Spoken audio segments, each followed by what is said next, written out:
back. It's highest right now, so it makes sense Are and it's beneficial. we to him. offline, guys? I think we're offline. Can we go down? I saw it. It looks like you got something rolling from earlier on live YouTube. Oh, okay. So is it back? Okay. Okay. We apologize. It's all good. It's a There goes green. And just jump back up. We'll do the podcast and throw it up as an upload after the fact. Yeah, you can chop it up if you like. Well, I mean, can we talk? Should we talk? Because I can still talk. It ain't recorded all this, has it? Yeah. Oh, we can chop that out, though. Okay, well, cut all that out. Okay, well, anyway, we'll see what... Okay. Okay. So what I was saying, Zeke's value is at its highest right now. Like James said, if you add another year before he can resume negotiations, the mileage on him, I don't think that eliminates it, but he's not going to get as high of a deal because with the running back market, obviously the Todd Gurley situation, again, not apples to apples, but he's making the highest paid running back contract right now. And now you got Melvin Gordon trying to get into that same conversation. If the Cowboys are able to put this off, they might be able to let that running back market reset a little bit, which could be more favorable toward the team. But of course, for Zeke, who, running backs tend to get one really big contract in their career, this would be his best chance to get that now. So that's why it behooves him now to do it. I don't think he would get to the point of a holdout. And if he doesn't report by, I think it's like August 6th, he loses that fourth year of service, so to speak, in terms of being an unrestricted free agent after. But there's definitely things like that. It's definitely benefit to Zeke if he could get it done now. And that's why something like this could help apply, at least in the public perception sense, a little bit of that pressure. So why they draft two running backs? I think that's insurance. For what? Insurance and adding to the versatility of the offense. There we go. That's why I think they drafted Tony Pollard. Mike Weber, he's a 7th round pick. Are we seriously putting that much weight? But they had a higher grade on Mike Weber, though. They had a higher grade on Mike Weber than a 7th rounder. They had him on like a 5th. They had a high grade on Bo Scarborough. But I'm just saying. But would you say Mike Weber has a little better chance than Bo Scarborough? I don't know that because Bo Scarborough won a national championship as a feature back. Mike Weber got benched. He was a backup. That's what I'm saying. Don't forget Darius Jackson too. He's out there practicing in San Diego with Dak and all the receivers and tight ends. I mean, I'm saying he's trying to make this team too. Don't forget about him. So Mike Weber is definitely not a lock at all. Far away from a lock. I do believe Pollard's going to give versatility.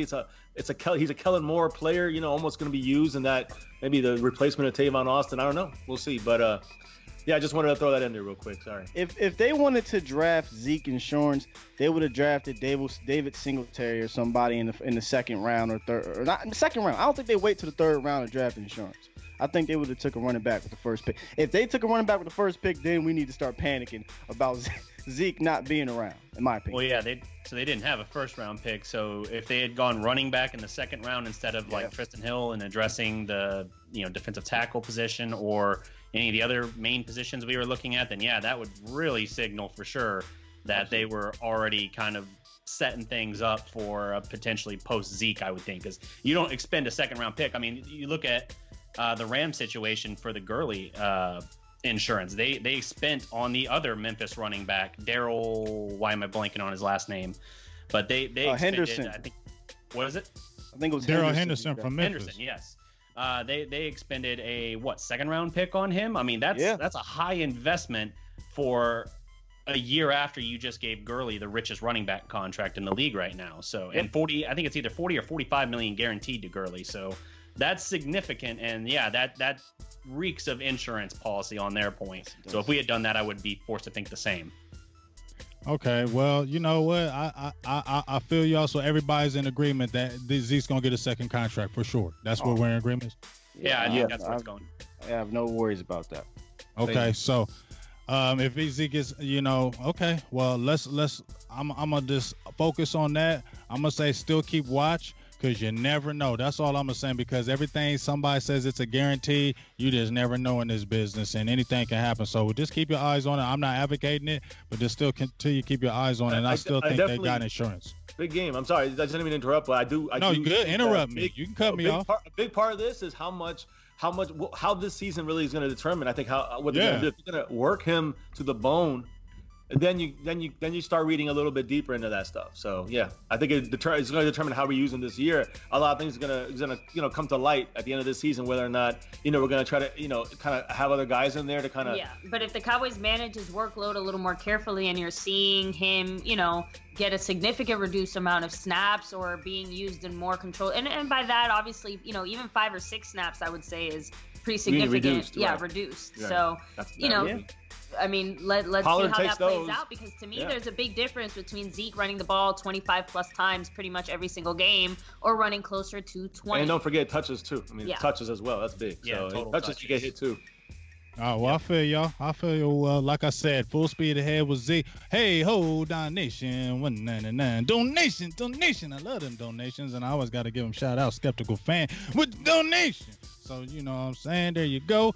I'll give you a holla. Thank you, and we appreciate you. But let's jump into that next subject, man. We've talked about a little bit about Zeke, but this is another big guy that he seems like he's always in the news, but not for the right reasons, and that's Mr. Randy Gregory. I mean, here we go again. We're hearing it again. And I mean, I love Greg. Something about Gregory I just love, y'all. I don't know what it is. I love the kid. I don't know why. I just love him. Like, I can't get mad at him. Like, I want to get mad at him. I hear you. But it's just something about this kid I really like, and I'm still pulling for him, and I would love for him to get reinstated. What are your kind of thoughts on this Gregory situation with him applying for reinstatement? They're seeing it now. What do y'all kind of think? Thoughts? Just jump on in here. Somebody talk to me about Gregory. What y'all think?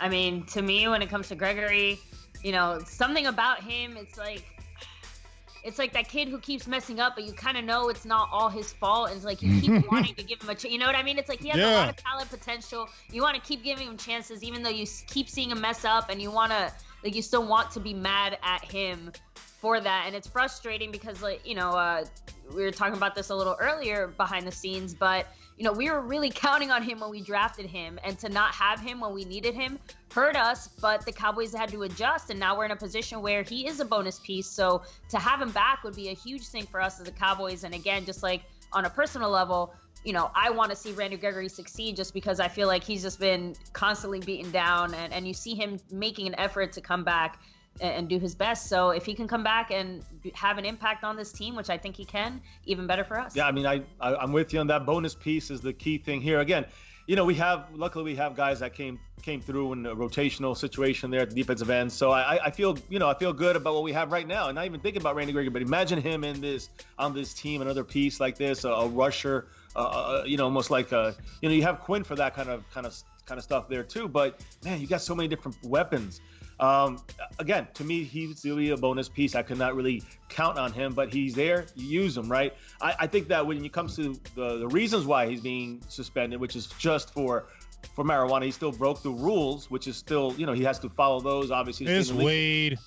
I agree 100%, but he did break them. So he, unfortunately, the good thing is that Goodell is trying to, and I do not like Goodell, but at least they're trying to, they're showing that they're being more lenient now on this, and that's the right way to go with this. It's been that's way behind. You know why they're being lenient? Because that CBA is coming up, and people have already been talking about it. People already been talking about it. We're gonna give y'all that weed. Y'all gonna smoke all them trees you want, but y'all gonna play 18 games. Y'all gonna do this. Y'all gonna do that, and y'all gonna do this, but smoke all them trees you want. That's what the they have all the big words, but that's what the hell it was gonna be said. Smoke all them trees, but y'all playing 18 games. I think that's the full contract, actually. Yeah, well, we about to see it. I mean, the dudes is doing anyway. I was hearing about Chris Long. Go ahead, Will. I wanted to say I was hearing about Chris Long, and he said he was smoking a tree all the time.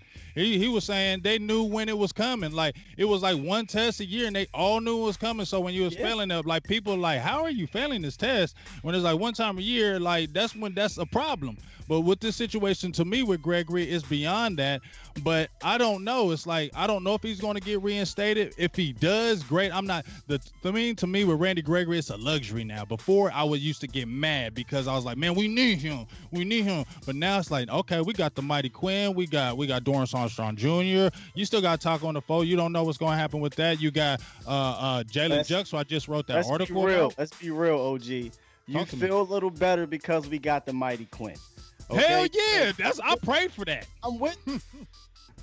Shout out Ross Smith, big dog. Sorry, I didn't mean to cut you off, but that's another donation. And I think my dog Tony Romo, who's Mr. Bob Heck, $2. Donation. I appreciate y'all. I love y'all for it. So let's keep it rolling. I love y'all. See, yeah, I got him. Big Bob Heck. He said he was going to do it, so I appreciate and love you for life. But talk to me, Skywalker. What was you saying about that situation with Gregory? Well, I was just saying you feel good because of the Mighty Quinn, and that's great. I feel good as well. But I'm with you. I agree with you. I have no idea if Randy Gregory is coming back this year or not. I'm going to feel optimistic about it because I see like the leeway that the league is, given now with the marijuana stuff. So I feel like he'll be back. I don't know, but his impact, if he is back, I think will be felt. It was felt last year, in my opinion. About the middle of the year, he turned it on, and I think now with the Quinn, with better interior presence, the linebackers are real presence now. Another full year of Chris Richard in the system. I think, and this might sound crazy, but if he plays at least 12 games, I can see this man getting double-digit sacks. Hey. I really can. Hey. I really can. He had 6 sacks, and he didn't really hit his stride till like week 5, week 6. Right. I mean, I'm feeling y'all. I mean, like, I'm just trying to temper my enthusiasm because I think he could be a double-digit sacker as a backup because he come in like a pass rush specialist. Not going to be having all that pressure playing every down because you can throw that to Quinn. Have him just rushing you on third down, dog. He can get sacks in bunches. He could be a type of guy that could get multiple sacks, 3 sacks in a game. He's that type of player that can do those type of things. And we all know it. That's why we always kind of give that leniency to him on the athletic side because he's so damn nasty. We know it. He damn nasty. That's why he's still on the team. Right, because he's nasty. Yeah, he's all kinds of untapped potential, and he's shown flashes of it. If he can put something together and build on it, of course he's got to get finished reinstated first. But he played about 45% of snaps last year. Someone already mentioned he had 6 sacks. He also had 2 forced fumbles, so he can wreck a backfield if he can just get on there, get on the field and get some consistent snaps. I'll be curious to see how that works with him and Quinn, obviously, like which of them. I think Quinn is probably going to be your starter, but you can change up your looks and everything to get Gregory some of those good looks as well, some of those opportunities. But you know what's so crazy? Even though we're talking about Gregory, how deep our line is right now, we're talking about just those two. You talking about you can throw in Taco, Dorrance Armstrong Jr. It's going to be a fight. They drafted Joe Jackson. Tyrone Crawford. And I told you my slept-on guy wrote an article about him, Jalen Jelks. You better be sleeping on that. Yeah, he might got to get bigger, but boy, you can do things with him. And then you still got D-Law. Man, that D-line is just, if you throw Randy Gregory in that, like you said, if he played 12 games with us, dog, and everybody was on that D-line, oh my God, I just don't want to get hyped. I don't want to smile about it, but I just want to just go at, when people talk trash to me, I want to be like, yeah, just wait till we get that defense on that Taz. I'm going to have to say that Taz because my mom say don't be cussing. So that Taz, we're going to get on that Taz. It's going to be a lot of sacks and bunches. Don't y'all want to see them 6-sack games? Oh, man, what? Can we get a 6-sack game and not have one on us? Yeah. That'd be nice. Yeah, for sure. Dog, I mean the it's gonna be limitless because we're gonna switch gears from Gregory because I'm gonna flow right into camp because so many things are like limitless. Training camp is right around the corner. It's being started next week. We're gonna be there. We're gonna be there the first week. I'm excited about it again because I get to see the whole week of camp. We went there and I only got to see 3 days, and I didn't really get to see close-ups, but producer G got that fire now, so we'll be able to see it close. And like I said, I'm going to just throw it out there, but I'm going to say the main thing I want to see at training camp when we're going into camp is Dak Prescott. There's a lot of things that I want to see. But I want to see Dak Prescott because he has been talked about. Blah, blah, blah, blah, blah. Dak this, that, blah.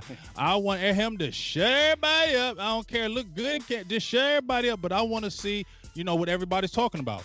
Kitna's has been great. Cooper Rush even had an article saying he loves him. I think he's going to be a huge asset. I think Kellen Moore being the coordinator is going to just be going hand in hand. But I really want to see, is he making them passes like everybody's saying is? Because everybody's saying he is sharp. Brian Broader said he was never a practice player, but they saying he's looking like fire. Are y'all excited to see that or anything else in camp? Yes, I'll start. I listen, man. I am a huge Dak Prescott fan. Mm-hmm. Now I'm realistic. I understand he has stuff to work on and everything, but how can you not like the kid? But anyway, for the offense, I'm with you. I am looking at Dak Prescott. That is where my eyes are focused on, because if he takes that next leap, this team is an elite team if Dak takes that next leap. Yes. In my opinion, and a lot of people in analytics and all these people will point these numbers are going to say, oh, he's not going in the right trajectory, right? I think he is. I think he's made strides. I think he's played well with a lesser team than he's had in 2016. And everyone doesn't want to look at that. They want to look at all these Alex numbers. I don't know if y'all seen that get posted today. The Alex stat, I think that Football Outsiders created. But get rid of all those analytics. There's certain guys that just come to play. And not only does he come to play, he works his ass off. I know we ain't supposed to cuss, but he works his butt off. My mom said I can't do it. All right, he works his ass off, and to get better. So I'm really, really interested to see Dak Prescott on the offensive side of the ball. And I think he'll make those strides. But, it has a lot to do with Kitna and Moore, but we'll get more into that later. If he did perform well in camp, and if it is like we've been hearing with Kellen Moore and John Kitna and all that helping with his development, it'll help alleviate some of the tension within the fan base, some of the people who are not very happy about hearing that he's going to make at least $30 million a year.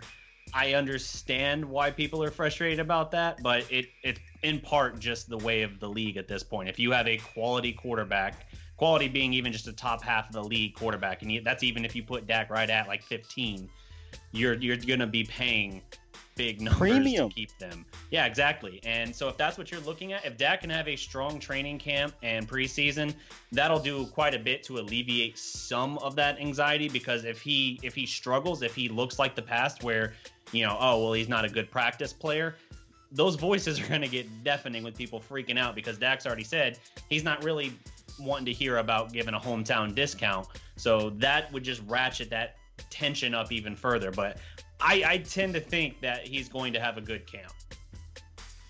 Yeah, I mean, if we're talking about Dak only here, we're talking about just an offensive player we're watching. I'm talking about just that's the one thing I'm saying. You can still throw in Dak what you want to see, but he's just my thing that everybody's got their eye on, because to me it's almost like they want him to fail. Like we was talking about, Will, he throws 9 passes and they're lasers, and he throws one that's off. See, he sucks. I'm just tired of that, dog. I'm tired of it.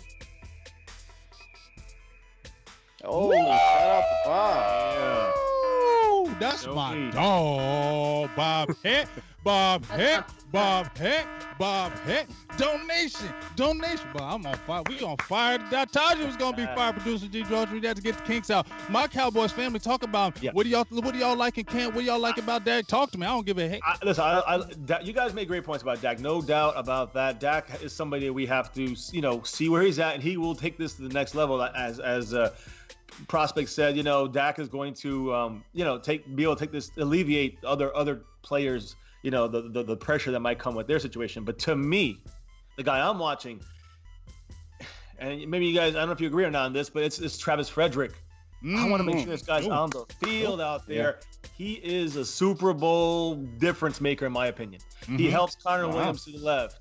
He gained 20 pounds or so of muscle. Connor Williams, that's great, along with Travis Frederick in that spot helping him, rather than Joe Looney really couldn't really help.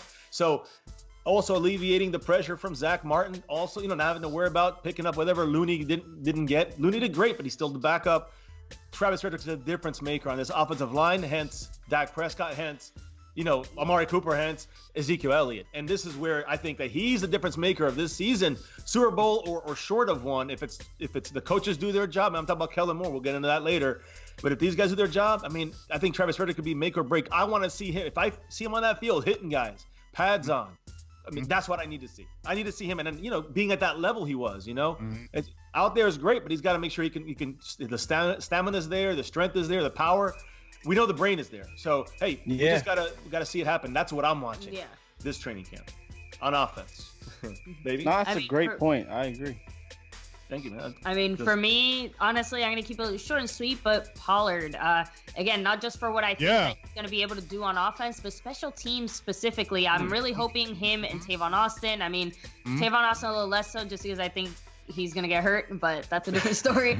So, but I think Pollard allows us to do a lot of different things on offense. Again, it's not that he's going to be like the number one guy. He just allows us to be a little more versatile. And I think his specific skill set, along with, like I said, hopefully, what he can do on special teams, kick returns, punt returns, hopefully getting us a few more yards and setting us up on a better field position, or obviously going all the way, putting some points on the board. I feel like that's going to have a big impact, especially when you look at how low our special teams was ranked last year, or one of the worst. So if he can bring us up to just being average, that would be a big boost. And it's funny because we've all mentioned things that alleviate the pressure on different positions and different places on this offense. It's interesting how we all kind of looking for that this offseason. Well, one thing about Tony Pollard with me, I'm not trying to talk about him right now because I'm geeked on him. Like, I'm super geeked. Y'all know I be talking about him like a madman. I be geeked on him because I'm telling you, dog, if he come through, I'm just it's just a different type of excitement. I don't know about y'all, but I've been through my ups and downs with my boys. But this year, and I'm not hyping it, but it's just a different type of the team has been together, they've been vibing, they bring the young rookies, they're doing what they're supposed to do as a team. You get what I'm saying? You go into training camp and you're feeling good about your team because they're bonding. You see a lot of them doing a lot of things together, and people say that don't matter. Yeah, it does. That matters because they see each other every day. And if you're getting that bonding where your friendship and you're getting tighter, it makes it better when you're on your field. You understand where, okay, this guy's going here because we've been on the off season. We've been doing it together. We've been kicking it together. So it makes it so much easier, the transition. So that training camp is just going to be a beautiful just thing for these boys because so much talent is on this damn team. I'm sorry, Mom. I didn't mean to say it. My gosh. Man, it's a tight-knit group. And like I said, if Tony Pollard come in just on fire, like if he do some stuff in some preseason, like first kick, running back for a touchdown. Yeah. People gonna be don't forget Randall Cobb too. I'm sorry in the offensive scheme. I want to see how Randall Cobb does too in this offense. I think he could be a difference maker if he does not suffer any injuries. I think he could be a big player for us in the inside. He reads defenses. He plays, of course, slot or outside. But let's say slot more often. You never know that we have so many guys that can read the defense. Amari Cooper. I want to see how all these guys can work with this offense and Dak Prescott. I want to see me some Michael Gallup. I want to see him take that step. I feel like in the receiving core with Cobb and everything, and obviously Amari Cooper is going to be probably getting a new deal at some point, I'm guessing, here. It probably won't happen in camp. It might wait longer, but even still, I want to see what Michael Gallup can do in year two because he's going to have even more kind of protection around him this year. You saw him kind of elevate later in the year last year. Part of that just comes from development, having time to kind of get adjusted to the NFL game.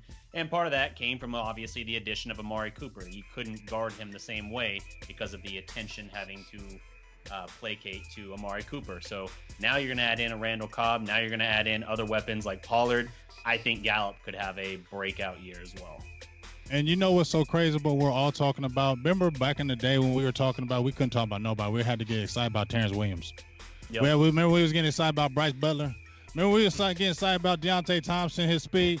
We was getting excited about that. That's how bad it was a little while ago. It was bad, but it's some quick fortune, some quick changes. Boy, that receiving core, My gosh, if we can just go right into the battles, we going into camp. Let's talk about them battles because that's a perfect segue into this receiver battle. Let me give a shout out to Big Ron. Hey ho, another big dollar holla, $1 holla. Smith. Ron Smith, he's the dog. I'm seeing him a shirt. We was already talking today. He getting a shirt. And he about to be official over there with that Silver&Blue Nation.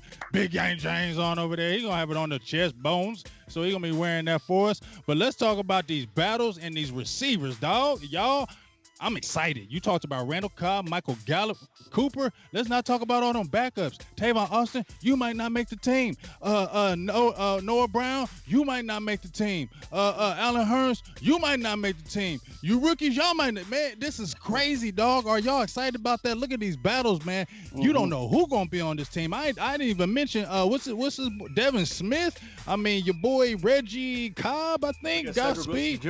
Cedric Wilson Jr. Look at y'all mention names. I mentioned like 5. Y'all mentioned 17 more. Lance Lenore. No. Throwing out names. John Vaya Johnson and Jalen Guyton. And That's my dark horse. Guyton? Yeah, I like Guyton. Guyton? Yeah, I like Guyton. Yeah. No, I want to see what these. I'm excited to see. See, to me, the top 3 spots are locked up. Yep. It just comes down to like, hopefully no injuries, and I obviously we hope that. Now, I do think that Hurns is, I was kind of Hurns making the team. I'm asking all y'all. Is Hurns making the team? I was saying no. I want him to make the team. Why? Why? Because I think we need some veteran presence behind our top 3 guys. I don't want to roll with 3 young guys behind our top 3 guys. I don't. Yeah. Okay. What about y'all? Do y'all think about Hurns making the team? I think there's a good chance he does. How much playing time he gets, probably not a whole lot, but I think as well, obviously the horrific injury he had in the playoff game last year, I feel like that's going to kind of factor in on some level, like his work ethic and everything from that, not just that he obviously, suffered that injury playing for your team, but also how quickly he came back and was at the facility and rehabbing and working and all that. Those are the kind of things that I think the team officials and all that will see.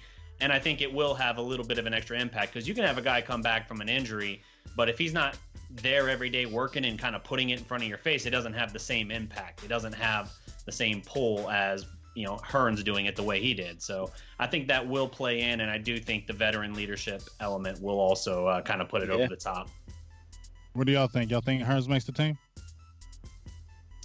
I mean, I'm a little surprised that I'm saying yeah, just because I honestly thought that with his injury, between, the other guys we brought in and the fact that we are so stacked at receiver, I just figured he would get lost in the shuffle and that he'd be an easy cut to make just to save the money. But, he's kind of come back and he's proven like, hey, wait a minute, I can be, again, not the number 1 guy, but I can be another piece that can be used. He does, he plays all 3 positions as a receiver, which is really valuable, and he's cheap. So, he can't really beat that. I'd say he's cheap for a. He's kind of cheap. Don't we save money if we cut him? Don't we save money if we cut him? We save $5 million if we cut him. So that's what I think he's playing against that more than anything. And I'm going to kind of give the devil kind of like the other side of things here. But give it to me.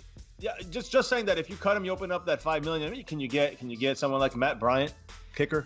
You know what I'm saying? Somebody you get Maher out of. Lord, I ain't paying no $5 million, no daggone kicker. No, not for $5 million. Just use 2 of that million. 2 of that million. But man, I don't trust kickers. I don't want to give him a 500,000. Example. My point is this: is that listen, that's just the other side. That's what he's playing against. I think he makes the team. I think he does make the receiving. Exactly for the reason Will said it here. That he's gonna be that 4th guy. Can play all 3 positions, as Fiance said here, and then he does have that veteran presence. Now, is he a number 1? Hell no. That's what we were talking about last season. Allen Hurns on number 1, as a number 3, as a number 4. Yeah, now is he worth the money as a number 4? It depends on what we go. I think in this season with this more factor. Yeah, we just got to eat that. That comes down to 11 personnel, 10 personnel. If you're using Witten in there, you can listen. A lot of teams don't use that 4th receiver because it's not better than their tight end. Would you rather have Witten out there? And I'm not saying obviously it depends on situations, but you can have 11 personnel with Witten, and then you can also flip it around and put in Hearns in there and feel very confident that he's around that same level where he can get out there and get open. You compare him as a receiver over, let's say, Witten's old tight end situation there. So, I do believe that you can use this guy in a very productive way on this offense, and he is worth the $6.25 million, in my humble opinion. I mean, let's be honest. He's an expensive insurance policy. That's what he is. He's not going to see 50, 60, 70% of the snaps at receiver. But you know what? We are going for the jugular this year. If I have to have my fourth wide receiver be Allen Hearns and pay him what he's being paid, or fifth wide receiver, then so be it, man. The teams that win these Super Bowls are doing it with depth. We talked about it before the show. We have the depth at the offensive line. I believe we have it on defensive line. And I would rather have the depth at receiver with proven commodities and not, undrafted rookies and Noah Brown. No offense to Noah Brown, but I don't like you as my receiver, buddy. I'm sorry. Transfer to tight end or something. But give me the Tavon Austin. Give me the Allen Hearns, the Cobb, the Amari Coopers. Give me those guys as my guys. And yeah, I'll take maybe a young guy to round it off. But I want to have my top 4 or 5 guys being proven commodities. In case one goes down, we're not tripping. Last year, we had 5 number 3, number 4 wide receivers. This year, we have a really good set, a really good group, and I want to go in there with those guys so that we can be able to prepare for the worst. Oh man, that's good. That's a huge point. That sparked like that spoke to me like Moses. Like, you remember when he was talking to people, he just spoke and people just listened. That just spoke to me because I was kind of on the fence with Hearns. I like my Jalen guy, and I told you I'm hearing about the kid with John Vay Johnson with the speed. You still Cedric Wilson's people talking about him. I'm curious, but I don't know why people are talking about, because we don't know what he is. I mean, he did not like he was a first-round draft pick receiver. He was a low-round draft pick, and he got hurt. So we don't even know if he can even make the roster. Nobody's even seen him. You just seen videos. You don't know what even Cedric Wilson's going to look like. You're kind of rooting for him. And just as you said, Noah Brown, I said when he got drafted, go to tight end because you already had to build for it. And you can make it because you see all these other slim kind of tight ends making it. Yeah, you could. You already had a thick build. Just add about 10 more pounds to you, dog. Eat some more biscuits, some gravy, all that good stuff. And I guarantee you can get it on. You gut Rico if he don't be on the team, and you can put him as like a little hybrid guy. You feel me? And that's why he can stay on the roster. But to me right now, you kind of convinced me to keep Hearns on the team because this is a playoff Super Bowl run. This is a Super Bowl run. And if it's a Super Bowl run, it doesn't matter if he's a fifth receiver, because like you said, the top teams do that. If they're trying to make that run, that 1, 2, 3 year window, it's going for the jugular, going for the vein, going for it right now. So yes. And plus, Allen Hearns he didn't play bad with Dallas. You feel me? It's not like he played terrible with us. He just had the unfortunate injury. But he was solid with us, and when he got the ball and Dak threw it to him, he made plays for us. Yeah, totally agree. I like him. So I got another battle I want to ask y'all about. I brought up that receiver battle, but it's another battle, that safety battle. A lot of people been talking about, because people be hating on Jeff Heath, calling him the GOAT. Some people call him garbage. I have my thoughts about Jeff Heath. I said, he's not starting in 2017, and I'll bet you $100 he don't. Guess what? I lost a $100 bet, and I had to pay him, and I was mad as hell. Then somebody else said,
Y'all know I'm just trying to keep it on board. You feel me?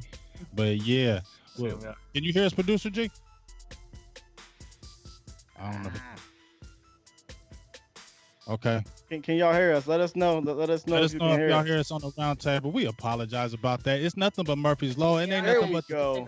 Here we go. Thank you. Hey, y'all. Us, Cowboys. Listen, Nation. it ain't nothing but the devil. It's the It was devil. nice of us to give him some elevator music while we were on hold. You feel me? This is the devil, y'all. They don't want us to win the Super Bowl. They like, we gonna try to cut off anything. No, they're talking too much Cowboys energy. We must cut them off. No, we government. You feel It's the me? face app. Area 51. All right, we were talking about the camp battles, the safety battle. Now, here's my thing. Listen, like she said, they love Jeff Heath. They're going to go with Jeff Heath. I don't think there's really going to be much of a battle right there, unfortunately. I love Ioka. I've been a big fan of George Ioka, but I don't think they're going to start him. So I'm actually going to talk about a different camp battle in the secondary that I am excited to see, and it's Anthony Brown versus Jordan Lewis. I don't mean to switch up on you, big game. You want to do it? This okay, young Skywalker. But listen, I think that battle is going to be vicious because Jordan Lewis is on a mission this year. He's on a mission this year from not playing last year. He knows this is a contract year, and honestly, Anthony Brown played well last year. And they have to do something with J. Lou. Don't trade him, because what did I talk about earlier? You need depth to win. So none of that trading stuff. You keep them. It's going to be a hard-fought battle, and may the best man win. I have no idea who's going to win that one, because I do think J. Lou is going to come out and play hard and try to take that starting position in the slot corner. But that's the battle I'm looking for: J. Lou and Anthony Brown for that slot. Hey, but have you seen all these videos I've been posting on Anthony Brown? That dude been going nuts, and it's his contract year, so he's gonna be going hard too. That is a crazy battle to look at, because my thoughts is I love Chris Richard, but is he gonna give J. Lou a chance? He never does. Yeah, that's the big question. Lewis has a lot of ability, but he doesn't fit that prototype for what Chris Richard typically likes. And it seems like that alone has kind of contributed to holding him back a little bit. When he gets on the field, he can make plays, but yeah, Brown is solid when he's in there too. So I'm interested to see who comes out in that battle in camp. What about y'all, my Cowboys family?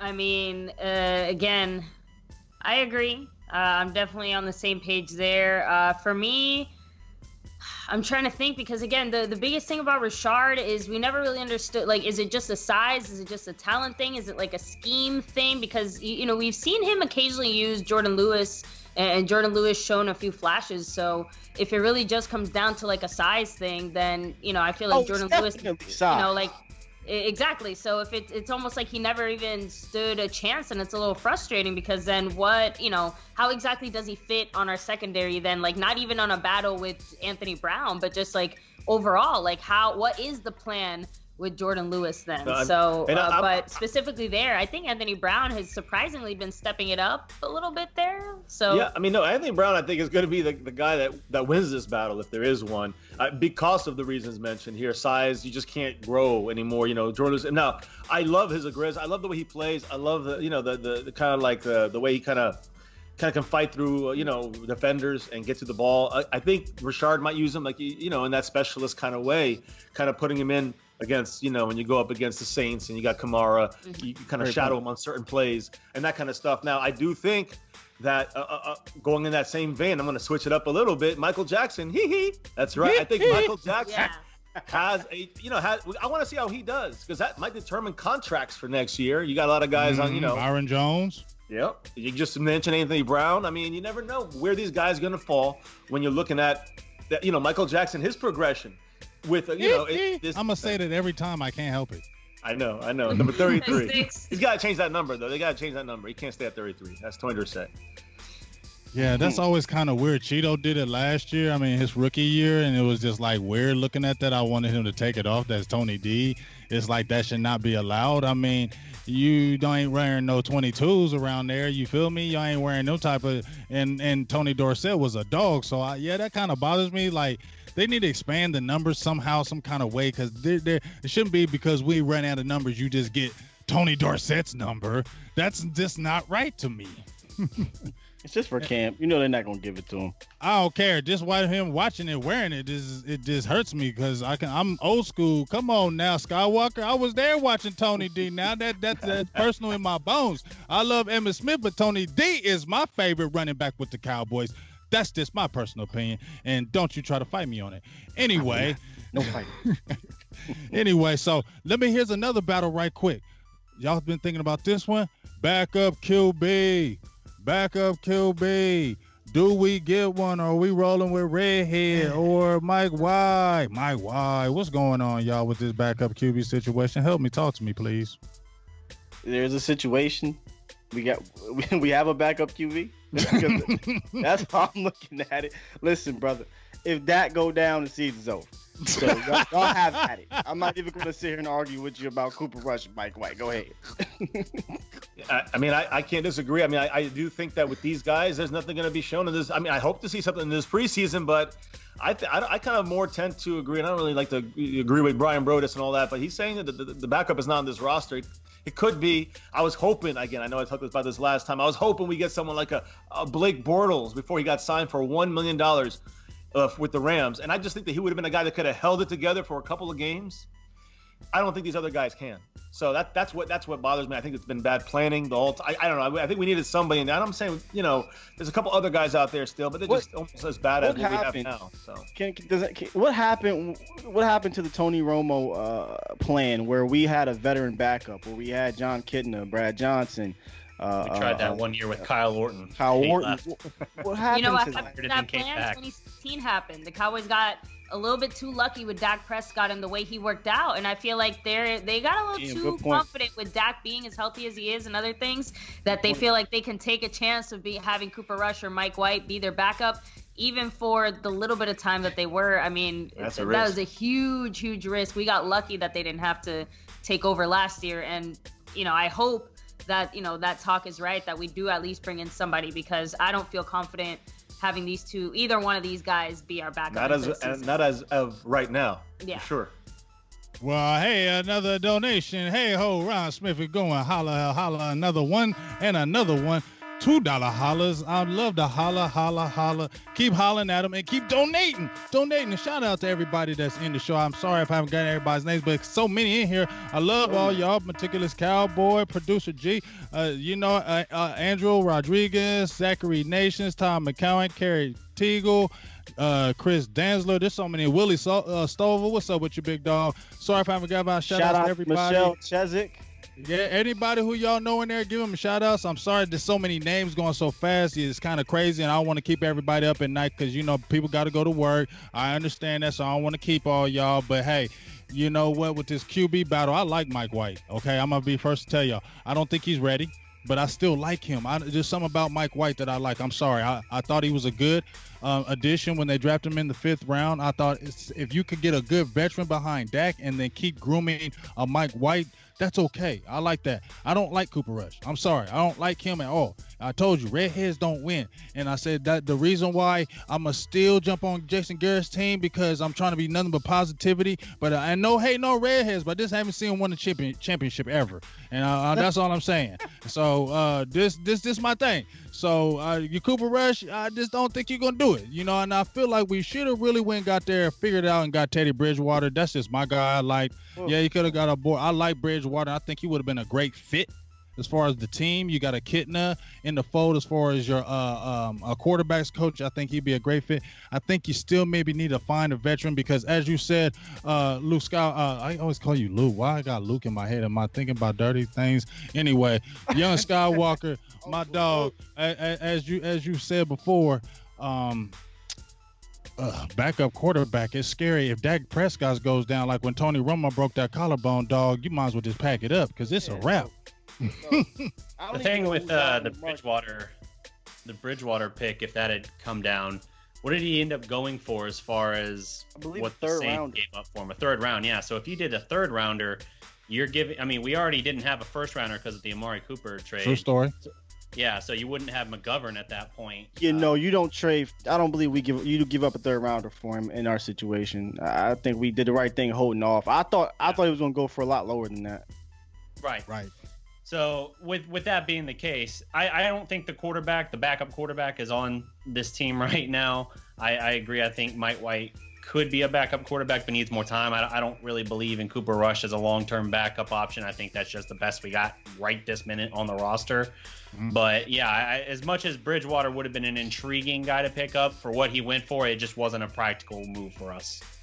Y'all giving me the heebie-jeebies with this backup quarterback talk, because I'm thinking about if that go down, our season's over. So let's get this ugly. All right, I'll move away from the backup. But hey, we're gonna talk this about starters, but let's talk about these rookies, because that's an exciting part to me. I love watching the rookies. I did something about rookies. You just get excited. We got another good class. Some people were hating on our class. I don't know how. We got a lot of good depth. And I said to me before we even had this draft, if y'all have been listening to anything I said, I ain't nobody, but if you listen to anything I said this is a luxury draft. We just draft for luxury. This luxury. Just get luxury picks because we already stacked. Okay, Jerry Jones, special teams draft.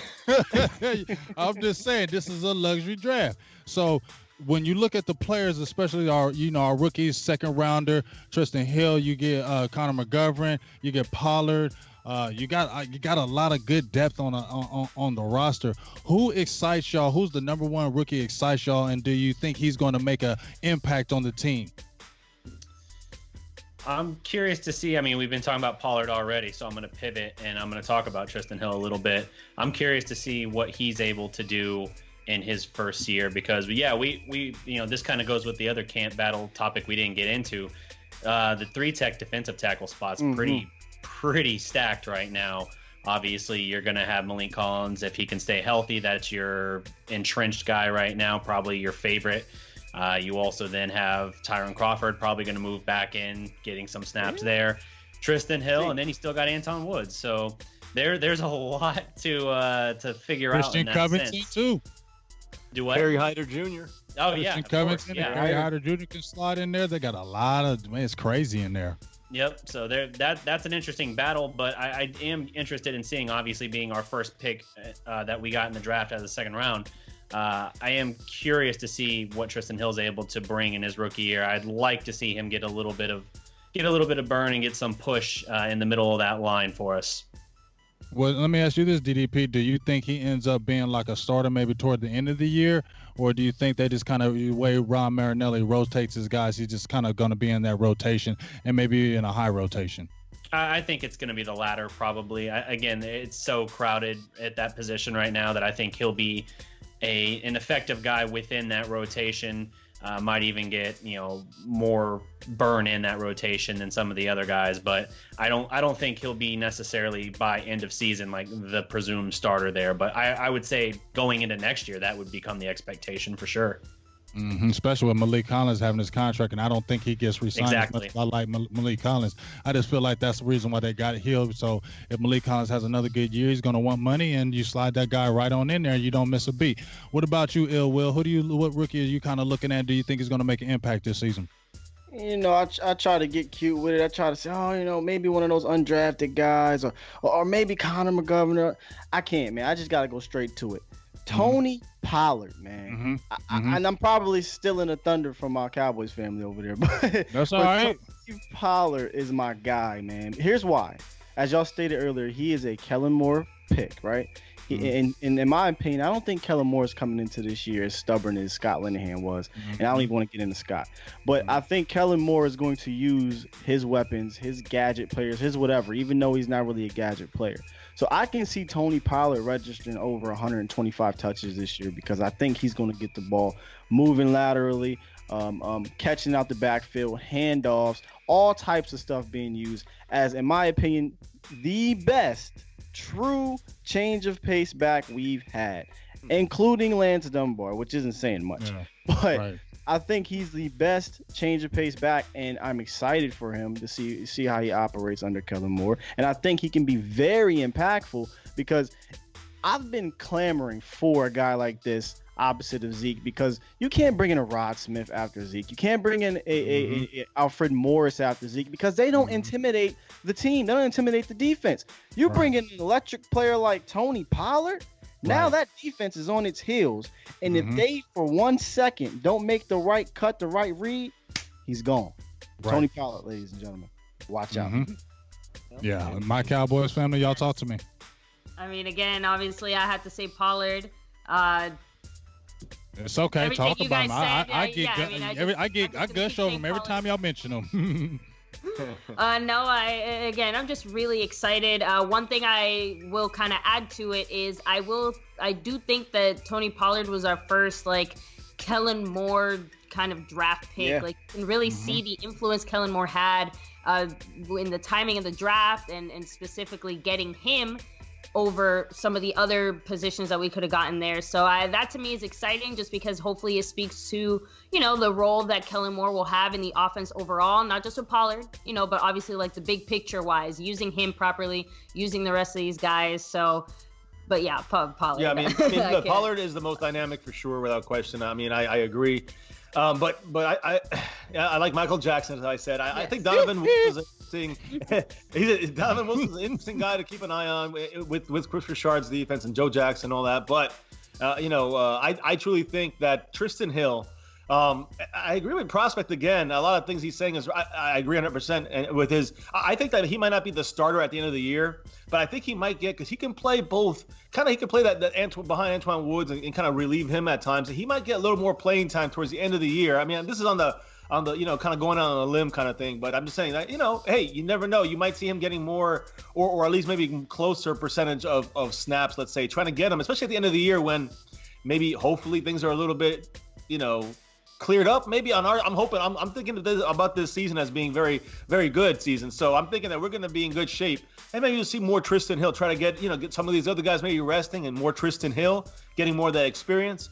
I'm interested to see what he's going to do throughout this entire season and beyond this, because again, Antoine Woods and Malik Collins are both going to be free agents next year. So I'm pretty sure. I mean, that tells me everything I need to know about why they got Tristan Hill, as you guys already mentioned. So.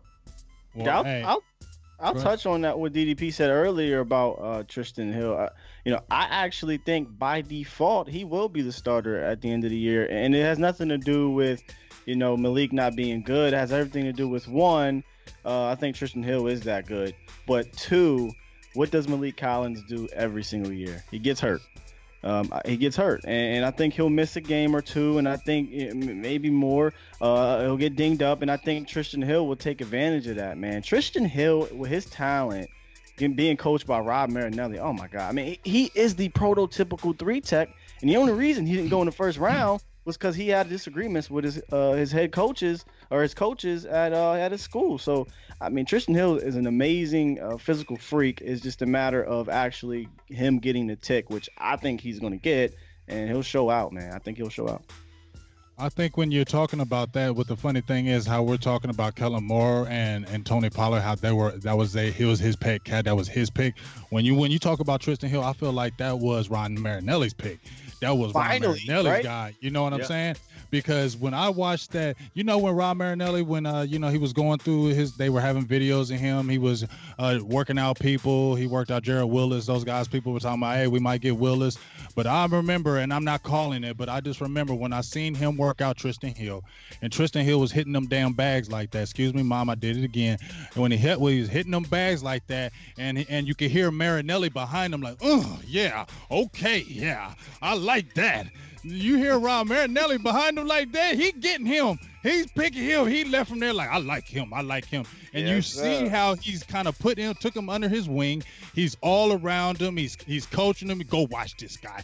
Go get this tape, and you go home and you eat some good food. You drink some good drinks, and you go watch him. And I feel like Hill is soaking it up. I feel like Hill is really liking what they say. What was his 21st birthday? They were both in a hotel room going over plays, looking at that. So that tells me Hill is respecting. You know what? People were saying this about me. People were saying about that about me. But Rod Marinelli does not feel that way, and he believes in me. He wants to give me a chance, and I believe Hill has the attitude to say, you know what, I don't want to let my guy down. I don't want to let Rod down, because he's like a grandpa out there to everybody. You know what I'm saying? Everybody respects Rod Marinelli, so you do want to play hard and do good for him. So I think he's his little pet cat, and I think with his coaching, like you said, Will, with his coaching and his tutelage, and you got that competition with Collins and Woods, the battles he's going to go with if Frederick comes back healthy, he's going to be battling with those guys. He's going to be going against a Zach Martin. You feel me? He's not going against bums. You feel me? He's not going against guys that are like no good. He's going against a top players, and that only helps him in his development, what he's going to be toward the end of in the beginning of the year and toward the end of the year.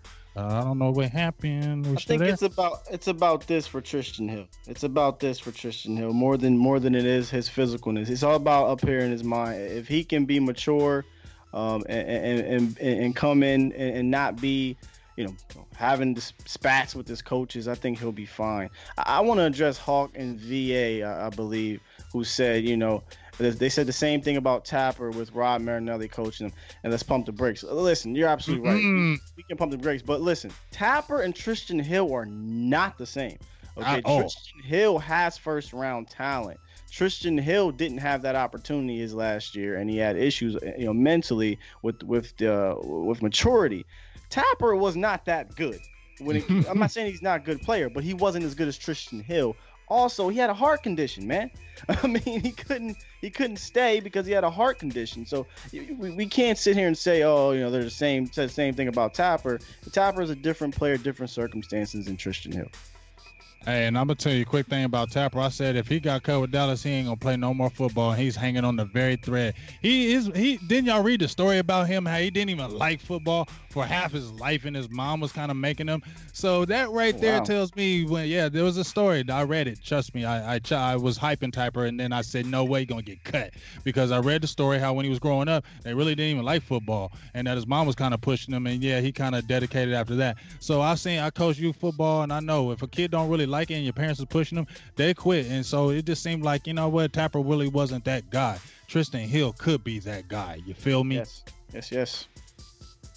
So since we are talking about our offense a lot, Kellen Moore, what do you think he's really going to do? I mean, everybody's hyping Kellen. Well, not everybody. A lot of people are hyping him. A lot of people saying he could be the next guru, offensive guru, the next McVay, the next blah, blah, blah. I'm excited because I feel like this is his position. When he was quarterbacks coach with Linehan, that's a bad word, so I'm not going to try to speak on that name. But when you see that he has that temperament, to me, more of the OC, and then you got the quarterbacks coach with a kitten who's more with the fire. I just feel like Kellen Moore, he came from Boise State. He won 1,000 games over there. You've seen all the crazy lineups. I just feel like he's going to incorporate it, and he said he's not going to be predictable. I'm not going to come to the line of scrimmage and have the team looking predictable. We're just going to be running different sets. Do you think Kellen Moore is really going to make that difference this year, y'all? I mean, compared to last year, it's only going to be better. I mean, that's the biggest thing. It feels like kind of holding the team back. I feel like the defense is finally there. We had all those years where with Romo and all that, where we just didn't have the defense. We were bend, don't break at best.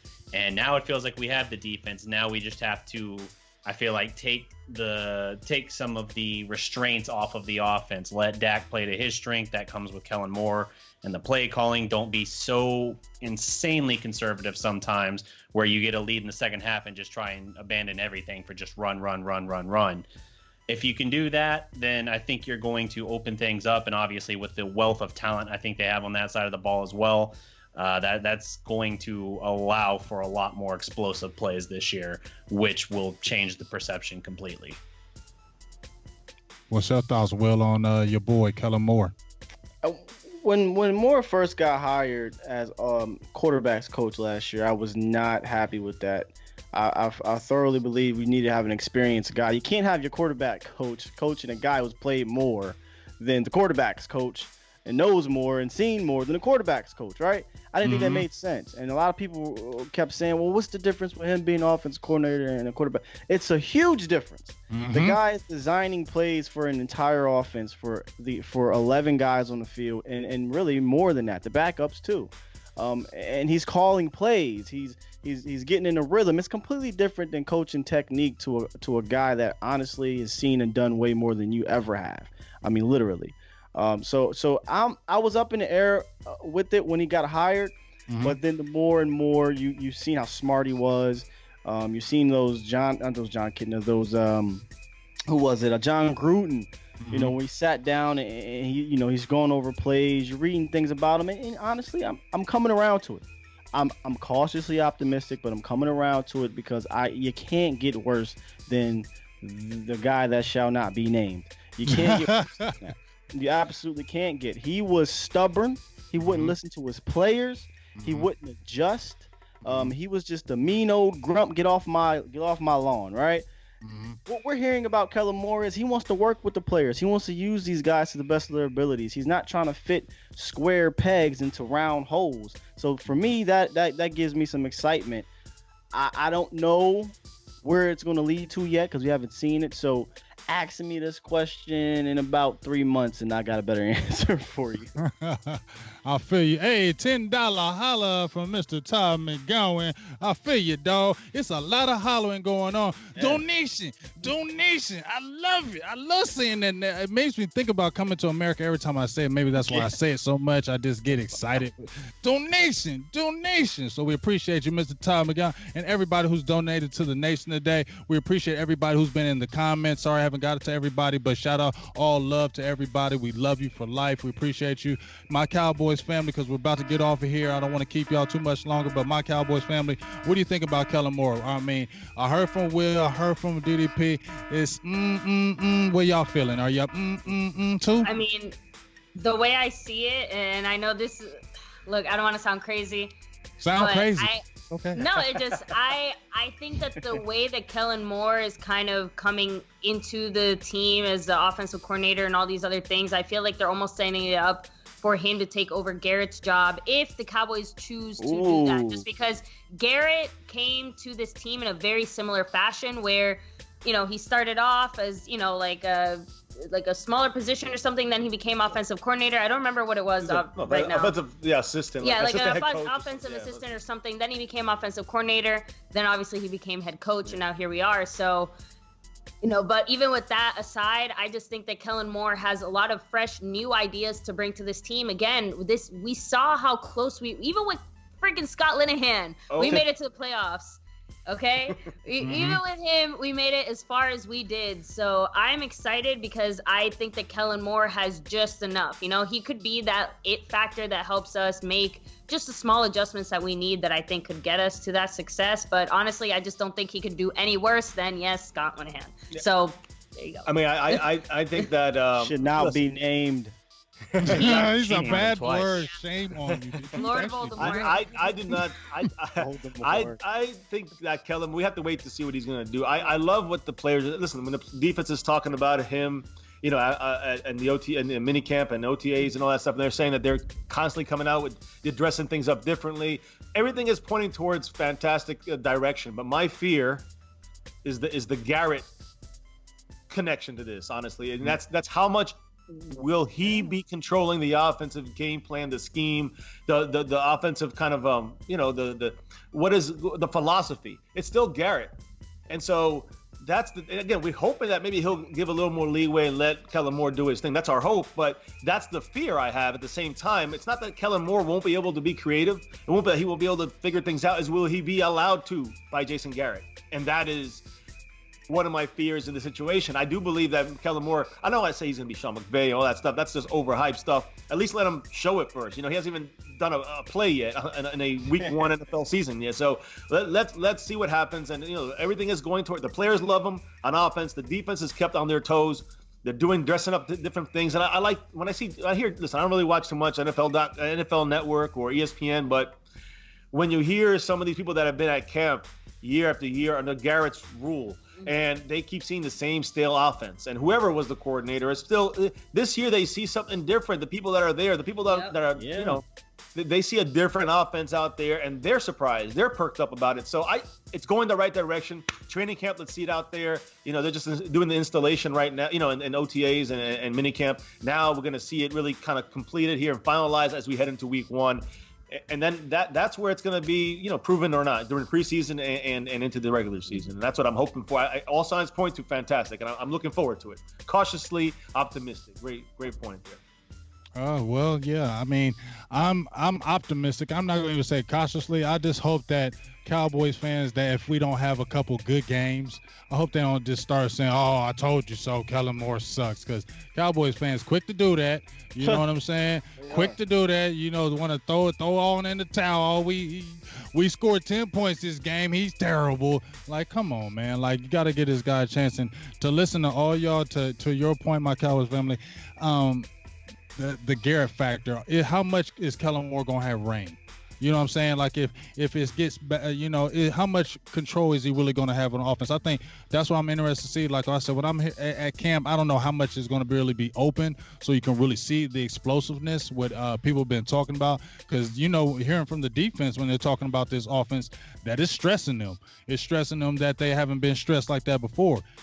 Sometimes, y'all, just me personally, when I hear that, I'm like, yeah, right. I think y'all just be saying that for the cameras. I think y'all just say it because it sounds good. So I hope I want to see an explosive offense. This is the two things I want to see about the offense. I don't know about y'all. Y'all can interject after this. I want to see when we get inside that 20, we scoring touchdowns. You get what I'm saying? I'm tired of seeing field goals. I'm tired of trusting Maher, whoever we got. I don't want to trust a field goal kicker to win no daggone game from us. I'd rather just blow you out. You feel me? And I also want to be able to see this offense where, and this is maybe a first down, we just throw deep on your head. You know what I'm saying? We just go deep on you. Or we can score on you in 2 plays. And then, we can get the defense back on the field, get the ball right back in and score on you again. You know what? So many times we saw last year, and I know by that guy, but it's just the fact that we've seen it before. We've seen where we've had too many drives, even when we had Romo, whoever, we did 14-play drives getting field goals. That pisses me off because you use the whole freaking first quarter, then it takes 3 plays and they get a lucky catch or something in a touchdown, and then we're down 7-3. You get what I'm saying, y'all? That's the frustrating part, and I don't want to see that this year. I want to see explosiveness. I want to see us attacking teams. I want to see us going after people, and I don't want to see us conservative. We got to come out here. We got these tough games. We got a tough schedule, and I told y'all the first 5 games of the season are 4 of them in NFC. 2 of them are NFC East games. We got to come out there on fire because that Washington defense is going to be tough, y'all. They got some players on that defensive side of the ball, so they're going to give us some fits, and I want to see how we come out. Yeah. Ooh, did I speak like God or something? Y'all, everybody got quiet on that. Okay. No, agree 100%. Agree 100%. And the Lord say, and the church say, amen. Yeah.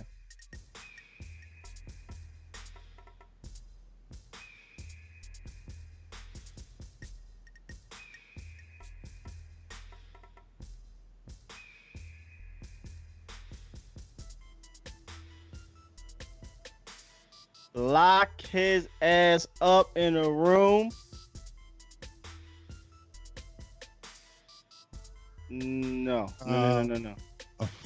First of all, I think it's a 2-year extension. And did we establish if the audience can actually hear G? Okay. Well, so then we need to reiterate what we're answering. That's what. Damn! So y'all probably heard me just say lock his ass up in the room. Listen, I said we all got quiet, and then you chimed in and lock his ass up. So I wanted to let the people know. Yeah, I knew it too. I was waiting for you too, DDP. Look, DDP. I was waiting for you too to say that. All right, so this is gonna be the last subject. So go ahead and move on. I love you, DDP. That's why I love you, dog. Let them know. You feel me?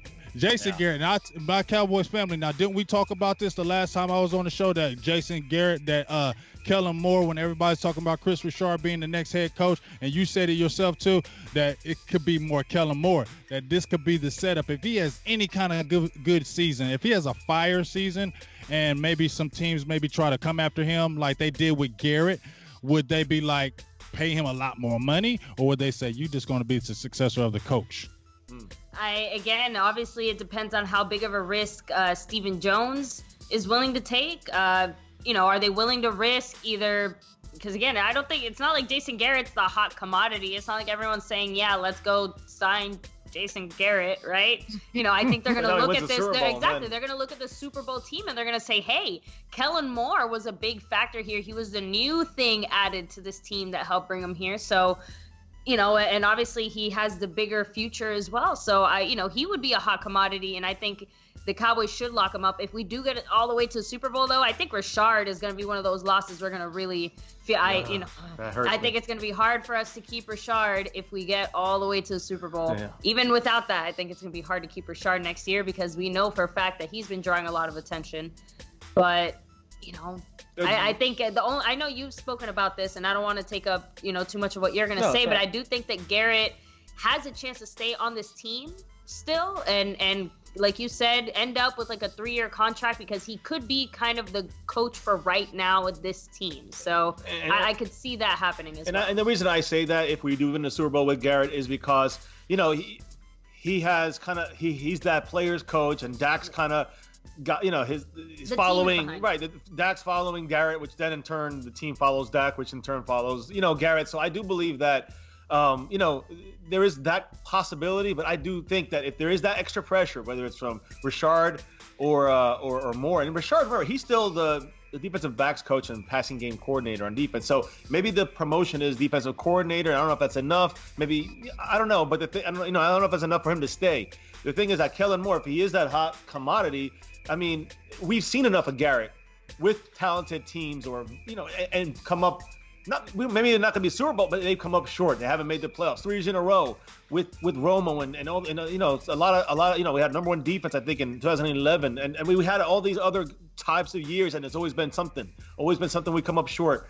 So I do believe that Garrett's, if at most he'll maybe get 2 or 3 year extension if the Cowboys want to try to keep. They could keep more. I would love them to keep Kellen Moore and pull a Garrett on him, for a year and a half or so, or 2 years, and then replace him with them, if that's the direction they want to go. So I don't know. It's going to be very interesting if that's where we end up with the Super with number 6, and with this kind of problem, I'll take it. I don't know. I'll take it. These are good kinds of problems. Yeah.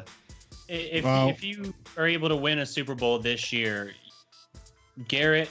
I mean, they're going to have to do something because, as you both said, Richard and Kellen Moore are going to be huge in demand. You're probably going to lose one of them because it's the Dallas Cowboys and there's extra focus on them. So with how this team in the last 2 years, with what the defense took in steps forward last year under Richard, if they continue on that and then Kellen Moore makes this offense with Dak, who's been much maligned around the league and even within the fan base, if he can then take him and make the offense, doesn't have to be elite, doesn't have to be top 5, but at least top 10. If you have those two parts together, both of those guys are going to be at least interviewing for head coaching positions. And maybe you try and elevate Richard officially to defensive coordinator, but I have a hard time thinking that would be enough. I think we were fortunate to hang on to him this past off season. Kellen Moore, you could try the old Jason Garrett thing, making him the head coach in waiting, but I don't know. Maybe Kellen Moore would have a little more patience just because he literally just retired 2 years ago. He was the quarterback coach 1 year, and now he's the coordinator. So maybe there's a little more patience there, but I feel like if you're not making Richard the head coach, you're probably losing him. And I don't know. I mean, you got a lot of talent on the defense, but that to me is really tough to envision replacing. And I think it's more likely you can convince Kellen Moore to take something less than head coach immediately. Let me give you some context to lock his ass up in the room, because y'all probably like, what is he talking about? Producer G said if the Cowboys have the number 1 offense and we win the Super Bowl, what happens with Kellen Moore? And I said lock his ass up in the room. You don't let him go. You do whatever you got to do. If you want assistant head coach title, I don't care how much money you want. There's no salary cap for coaches. You pay him whatever he wants. You don't let him go. If it costs you Chris Richard, it costs you Chris Richard. Whatever. You got the number 1 offense. You got a 20-some-year-old quarterback, a 20-some-year-old wide receiver, a 20-some-year-old running back, and all your linemen are under 30. That's your bread and butter. I know the defense is coming along, but that's your bread and butter. Keep that nucleus there. And you finally got an offensive coordinator, right, that has this great relationship with Dak. Dak is an outstanding citizen. He's not going to talk bad on Scott Linehan. But let's be honest. Dak ain't have no say in what Scott Linehan had to say. Scott Linehan said run the play. He ran the play. Okay? It wasn't much he could do about that. But he has a great relationship with Kellen Moore. He said it from the jump. And if that happens, Producer G, if we have the number 1 offense, number 2, number 3, whatever, you have to lock Kellen Moore up for the foreseeable future. And of course, we keep Jason Garrett. I'm hard on Jason Garrett, but if we win a Super Bowl, I mean, you can't fire. Oh wait, Jerry Jones can fire a Super Bowl quarter star Super Bowl. So we don't know, but you got to keep them guys. You got to keep them. Well, I think the biggest thing when you're saying on that. Oh, go ahead. I didn't mean to cut you off. No. Just Will actually brought up a really interesting point there. So if it does come down to it, I guess Kellen Moore, Richard, if you had to lose one, which is the one that you would quote unquote rather lose? Because I am definitely with you, Will. There, Kellen Moore has to be the one to stay. As much as I love Rashard, it hurts me. It hurts me though. And it's hard too because again, Dallas prospect, you bring up a great point. The steps that our defense has taken, what Rashard was able to do, it's not like someone else is going to be able to come in there and just keep our defense at that level. So it's and our defense has been a huge whole philosophy factor. at that point, So it's hard, tricky to say, but I still, with all that, would say Kellen Moore. I think the biggest thing with the Kellen Moore, and I had brought this up before, and maybe I might be wrong, but I just felt, Rashard, yes, they love the fire, but remember when he got a little too fiery for him? You remember that game against Philly where he was getting rambunctious? I feel like that won the game for us. Me personally, I felt like when he went out there and did that, we won the game. You know what I'm saying? But he got a little chastised out there, like we don't really want to see that our coaches, blah blah blah. Honestly, in my opinion, I feel like that kind of cooled the talk on the head coach with them. I feel like, they like the fire, but Kellen Moore is more the cerebral type, like they like with Jason Garrett. He is more of the guy that he just retired, as DDP said. He is young. You can use him for 3 or 4 more years, and he'll be okay. You know what I'm saying? He's not coming in there demanding, like, I'm Scott Linehan. I've been in this league 20-some years. You're going to do what I say. He is more of a guy will listen, will be more of a humble type. And that's why Jerry Jones likes him, because Jerry Jones can say, well, Kellen, I'm going to have you waiting for 4 years. All right, cool. I'm cool with that. Let me be the coordinator. I think Kellen Moore would be more like that. And I can see I see Kellen Moore being the next head coach, because I don't feel like they're going to go outside the organization. That's what I feel. I'm going to just go ahead and say it. I feel like if he has a good, like an offense that, producer G brought up and then Will expand upon, that if he has a fire offense, he's gonna be the coach, dog. There ain't Jerry ain't got time to be looking outside in other wares unless it's a prime time guy. And why would you take a guy from the outside and bring him in? Then he got to learn everything else. I think Jerry wants to keep it from within. He's gonna keep it like that, and that's why he's kind of groomed it. So if Garrett don't do it, you're gonna stay from within, and you're gonna probably bring in a Kellen Moore. That's just why I feel about it. I don't feel like he's gonna go to the outside and get an outside coach. I feel like he's gonna stay from within, and that's why he's trying to groom it. Because he said it his daggone self, he don't want to change. He's too old for that. Good point. Agreed. Man, y'all be making me feel like, True. No, you make a point.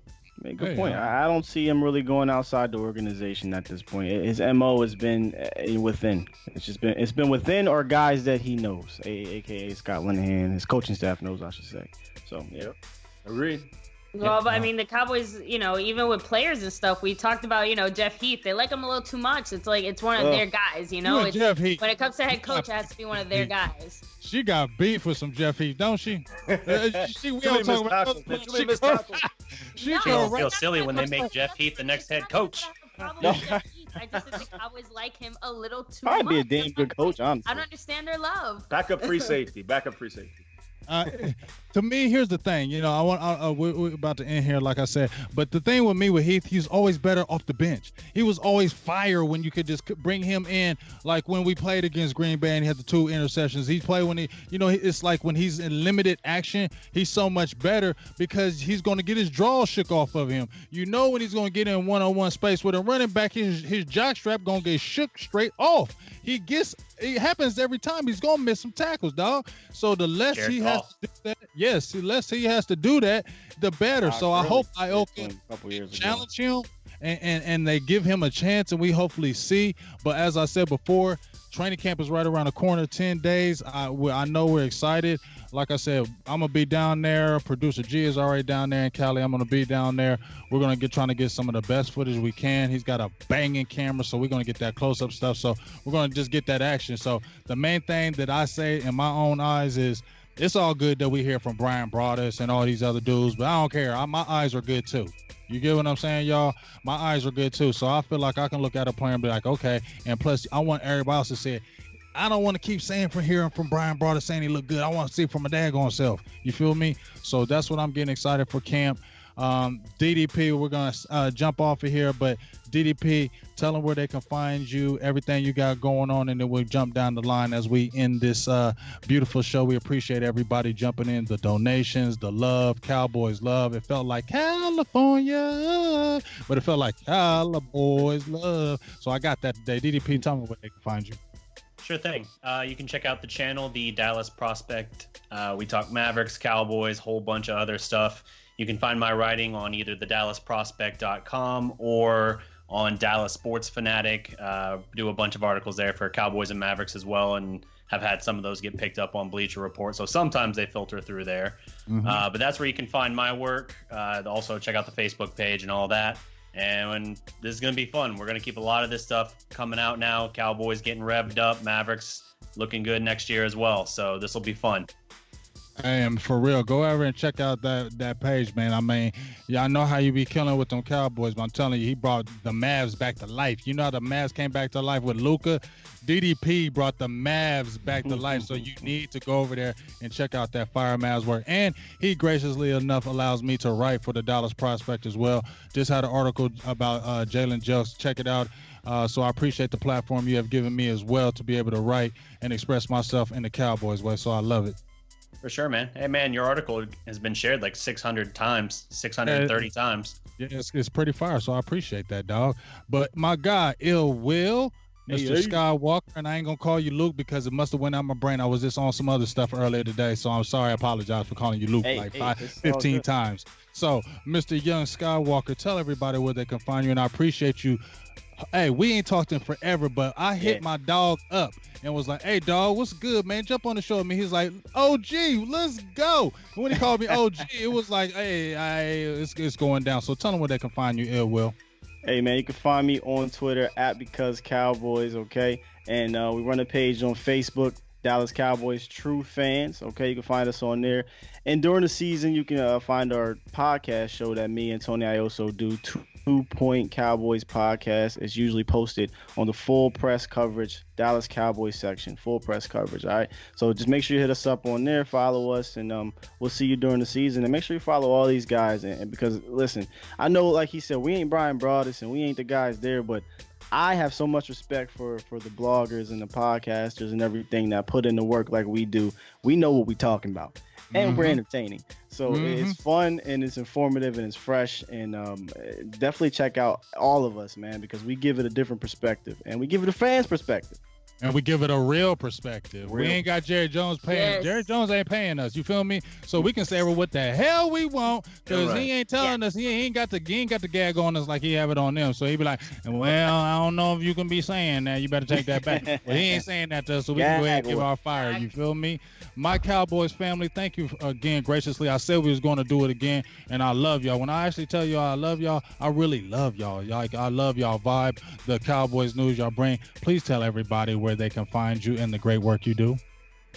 No, again, thank you so much for having us on here, and it was great to talk Cowboys, not just with you, but other people from Cowboy Nation that Prospect and Will, got to pick your brains and really get to see just how much we agree on and all the different views of Cowboy Nation. So thank you, man, once again. You can find us at My Cowboys Family on YouTube, on Twitter, on Facebook. We're live every day with news, info, updates on our Cowboys, but it's about one thing. We always can't forget the number one thing, the star over everything, but never forget. Go Cowboys! Let's do it, baby. Yeah. I have to blow it out. And just saying, Jerry Jones, if you wanna pay us, like that is an option. We're still not gonna stop saying what we're saying. You feel me? I'll just say it really low, but I'm gonna say it. But please, if you want to pay, I'm cool with that. You got the big money.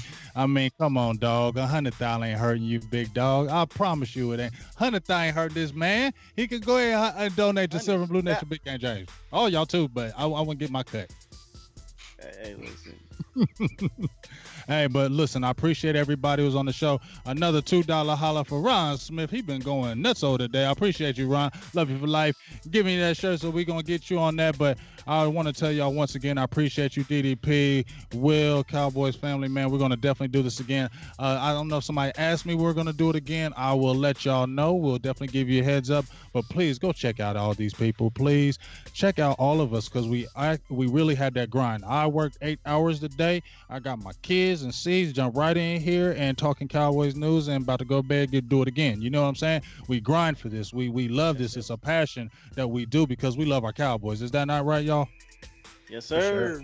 100. Hey, thank you, Cowboys Nation. Thank you, Producer G and Big Game James for letting me come on. Appreciate y'all. Yes, thank you guys. Big Game James and Producer G. All you guys. Great panel, man. Wonderful talk. Till next time, right? Soon. Yes. Definitely. So we're going to head on out here. Salutes to everybody that was in the show. I'm sorry if I didn't get to say all the names. I promise you, I apologize. I will try to get better on that next time. But this panel was new, was fresh. We came, the devil tried to stop us, y'all. He tried to stop us, y'all. Well, he tried to stop us, but we still got it through because the Cowboys is going to get that 6. And when we win, it's going to be a lot of memes and destruction on you fools. Hey, can I get an amen? Amen. You feel me? Because I'm going to tell you, when we win 6, the Lord, he better keep me away because ain't nobody going to be my friend because I'm going to be in your inbox every single day. Yes, sir. And in the quest for 7. 7, 8, 9, 10. I don't give a hell. I need Not 6. 1, not 2, not 3. I just need 6 because I need. Boy, I'm trying to tell. I ain't trying to hold y'all, but boy, I'm trying to tell y'all. Hell have no fury. But when we witness 6, dog, I've been waiting for this for so long. I'm gonna eat Facebook alive. I'm gonna eat people alive. I'm gonna be at your house. I'm gonna knock on your door. I'm gonna leave candy canes. I'm gonna leave everything. I'm gonna have stuff on your car window. It's gonna be that serious, y'all. It's going down. So y'all better be ready. Y'all trolls that was talking all that trash to me, get ready. All right, so we appreciate y'all, Silver&Blue Nation, Producer G. We're gonna talk to y'all. We out. Later. Peace.